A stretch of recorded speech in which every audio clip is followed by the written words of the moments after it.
Bienvenue dans cette nouvelle édition du Morning News. Au sommaire, la révolution tient ses promesses au Soudan. Le nouveau gouvernement qui avait promis de défendre les droits des femmes a annulé mardi la loi sur l'ordre public, très controversée. En République démocratique du Congo, le bilan du dernier massacre de civils attribué aux forces démocratiques alliées à Beni a été réévalué à 27 morts, un chiffre qui porte à 107 le nombre de personnes tuées dans cette région depuis le 5 novembre. Et puis le tournoi Elite 16, division ouest de Yaoundé, a livré ce jeudi ses demi-finalistes pour la Basketball Africa League 2020. Les Camerounais de FAP feront face à l'ABC, tandis que GSP affrontera la S-Police ce samedi. Mais tout d'abord, les Soudanais réclamaient depuis plusieurs mois une rupture totale avec l'ancien régime d'Omar el-Béchir. Eh bien, c'est désormais chose faite. Les autorités de transition ont ordonné ce jeudi la dissolution, le démantèlement de son régime et la confiscation de tous ses biens. Désormais, aucun symbole du régime ou de la formation n'est autorisé à s'engager dans quelque activité politique que ce soit, et cela pendant 10 ans. Les militants du parti accusent les autorités de transition de vouloir confisquer les biens pour résoudre la crise économique. De son côté, le mouvement à l'origine de la révolte qui a précipité la chute d'Omar el-Béchir salue un grand pas en avant vers les objectifs de la révolution. Le Soudan qui est résolument entré dans une nouvelle ère, une ère qui fait plus de place aux femmes. Une loi controversée ayant sévèrement restreint les droits des femmes sous l'ancien régime a été annulée sur décision du gouvernement. Désormais, celles-ci pourront prendre certaines initiatives sans courir le risque d'être fouettées, condamnées ou même emprisonnées. Explication avec Corinne Kamsofahem. C'est une victoire décennale pour le mouvement féministe du Soudan. Réunis en conseil ministériel le mardi 26 novembre, les membres du nouveau gouvernement soudanais ont décidé d'annuler une loi restreignant les droits des femmes. Une réponse aux cris des Soudanaises qui, à l'occasion de la journée internationale pour l'élimination de la violence à l'égard des femmes le 25 novembre, se sont une fois de plus mobilisées pour porter leurs revendications.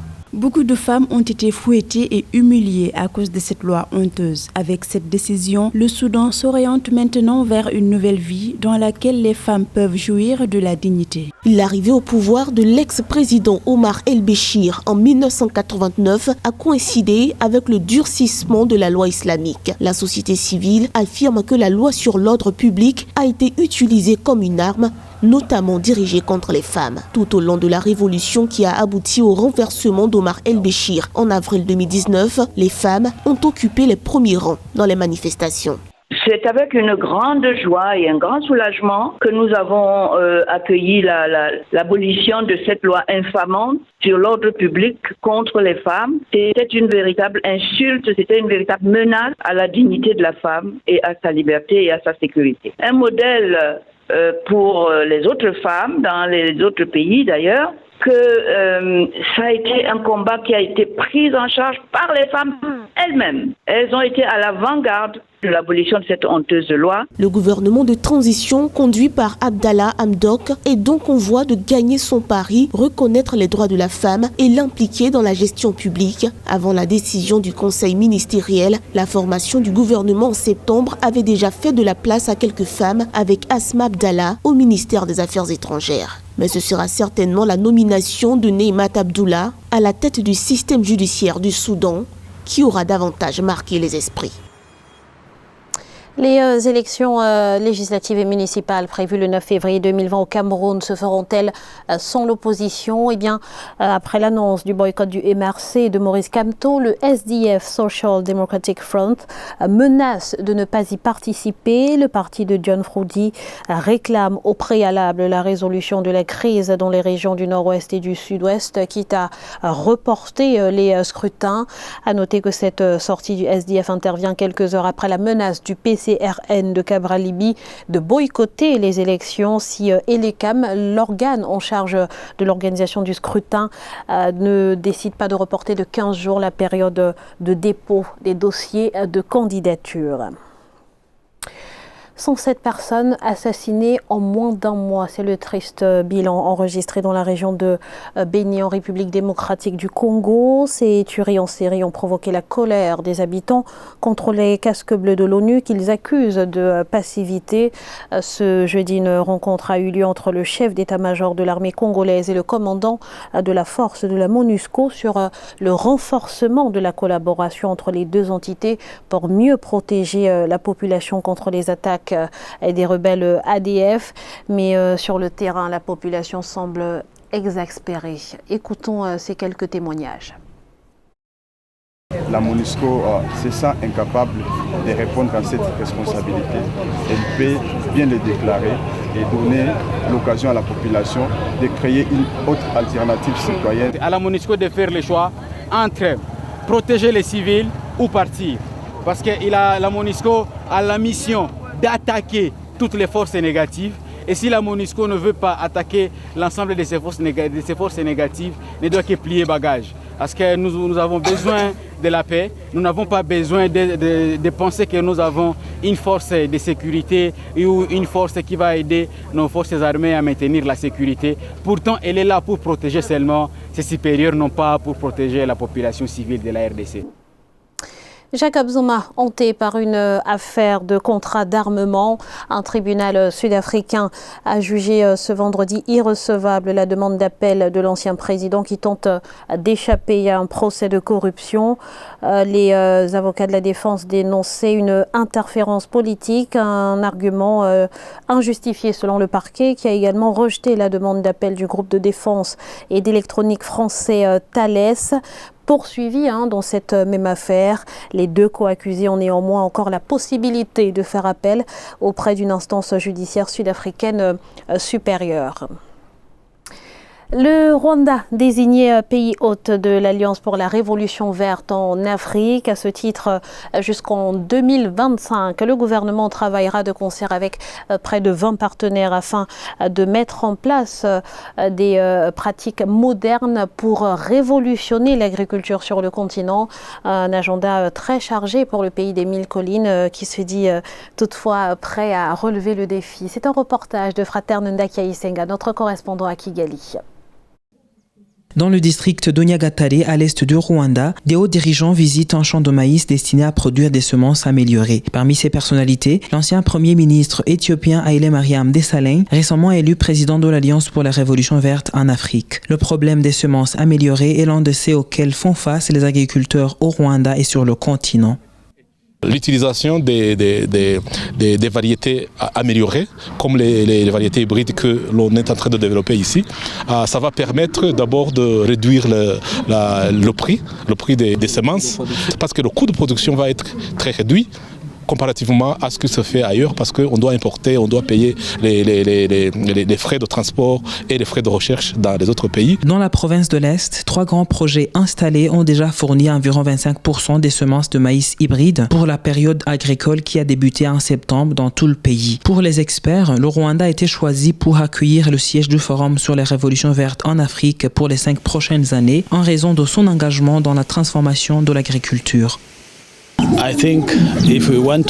Je pense que si l'on veut augmenter la production agricole et pouvoir transformer ce secteur, il nous faut porter toute notre attention aux petits et moyens agriculteurs. Et ici, au Rwanda comme en Afrique, ces derniers ont besoin d'avoir des semences adaptées et avoir accès aux connaissances qui peuvent les aider à booster la productivité.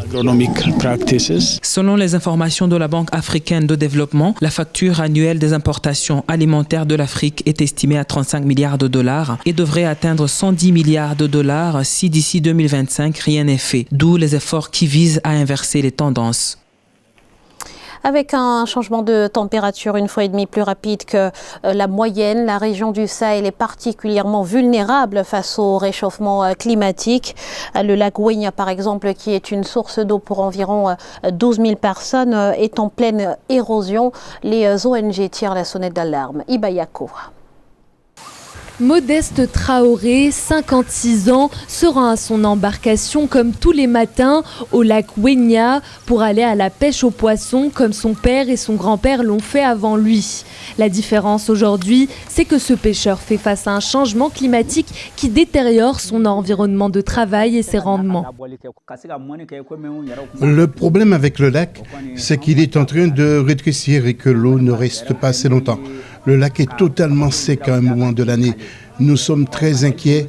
Du mois d'août à septembre, il y avait beaucoup d'eau dans le lac et nous étions heureux. Quelques mois plus tard, la moitié s'est évaporée. Ce pêcheur, qui souhaitait voir cette tradition continuer avec un de ses enfants, se retrouve désormais au pied du mur. En cause, le réchauffement climatique qui affecte ce lac, source de nourriture et d'eau pour plus de 12 000 personnes dans ses alentours. Selon les analystes de Hydro-Cushions Ltd, l'eau du lac a diminué de 20% depuis 2017. Le changement climatique et les précipitations insuffisantes pourraient mener à la disparition du lac dans 5 ans. Je vois un avenir meilleur pour cette communauté qui applique toutes les techniques que ce projet lui apporte, à commencer par les changements d'habitude pour la bonne gestion des ressources naturelles du lac. Le lac Wegna est un cadeau dans cette région du Sahel touchée par la sécheresse. Les Maliens aux alentours se battent continuellement pour préserver son écosystème en apportant leur pierre à l'édifice du grand projet Ecolac Wegna. Le Palais des Sports de Yaoundé vibre au rythme de la Basketball Africa League. 8 équipes réparties en 2 pôles s'affrontent dans le cadre du 2e tour des qualifications pour la division Ouest. L'enjeu est important, décrocher une place dans une ligue sponsorisée par la NBA et la FIBA. Les détails avec Thierry Nassa.